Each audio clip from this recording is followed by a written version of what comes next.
So you're going to look at using oil pastels for this project, specifically light green, light blue, dark blue, yellows, some burnt sienna browns, and then some grays and blacks sparingly. We're going to look at that style of Vincent van Gogh where he followed and flowed with his picture. So for example, if we're going to start something, somewhere we're going to have a tree, and he had those really wispy, tall trees in his picture. So I'm just going to do a gentle outline where I might have some of those trees be, kind of like that. And then maybe I have some of those rolling hillsides and mountains in the background. And there's probably a couple of layers, since mountains tend to have layers.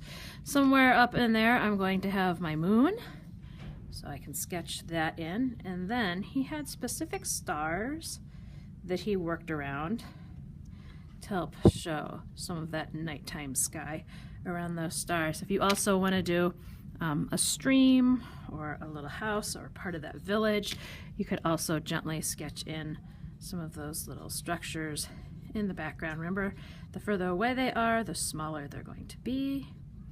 So if you eventually get some really far back in your hills, they're going to be a lot tinier than the ones that are maybe closer up. More like a little French countryside like that.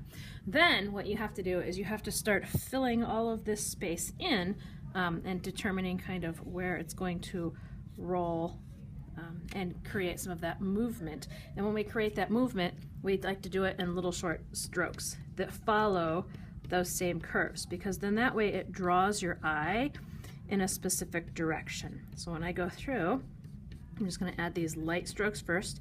I try to start with my lightest colors first and then work back into my darker colors, because it's hard to put a dark color on top of a light color. And you want to think about your light source. If our moon is our light source and it's radiating out, where are you going to have most of your light branches? It's going to be on the same side as the moon, and you're going to have your hillsides are going to be lit up by the moon. Or if it's from directly above, it might be more equal.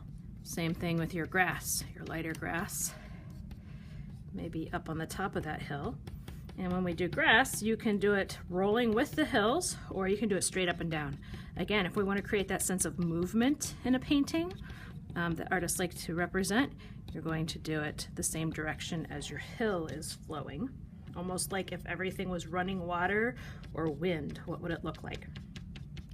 And I do short strokes in some places, longer strokes in other places to give it that nice texture and to separate out some of the differences. So I've used a really light green. Now I can go back in with a darker green, and I'm keeping these strokes longer. And then when I go back and do my hills down here, I'll keep my strokes even shorter.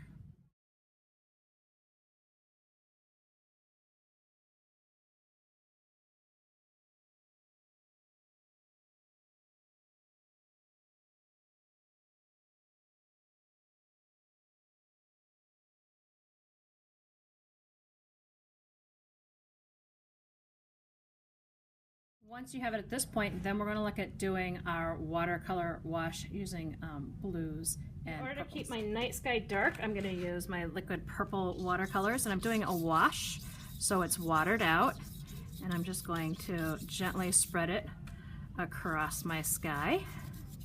And as you can see, that oil pastel has that nice resist to the water, because oil and water don't like to mix. And so when you go across that sky, it's just going to fill in the places that are still white.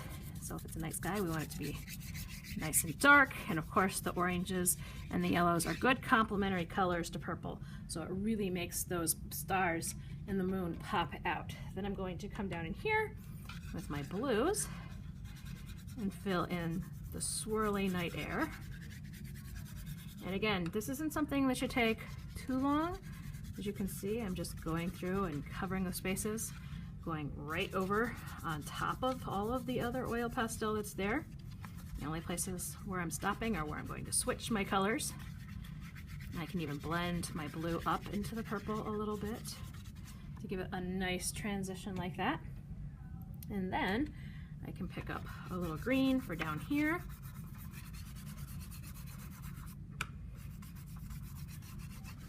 To add in the ground. Trees. I even like to pull in them back in with the blue because it is nighttime, right? We don't want this to be too bright. Kind of like that. Now, if you look back and you still have some places to fill in, a couple little white gaps, there we go. Then the next thing you're gonna do is you can see it's beading up. I'm gonna get some paper towel and just tap dry this so those little beads don't get too soaked into my paper. Just going to take my paper towel, I'm gonna put it on like this and pull it up. Just gently patting it. I'm not wiping because that oil pastel can smear if I wipe it. There we go. And I have my Vincent van Gogh inspired landscape with my background, my middle ground, and my foreground. And then I have my complementary colors. I have my cool colors, my warm colors. And these can go on the drying rack as long as your name's on the back.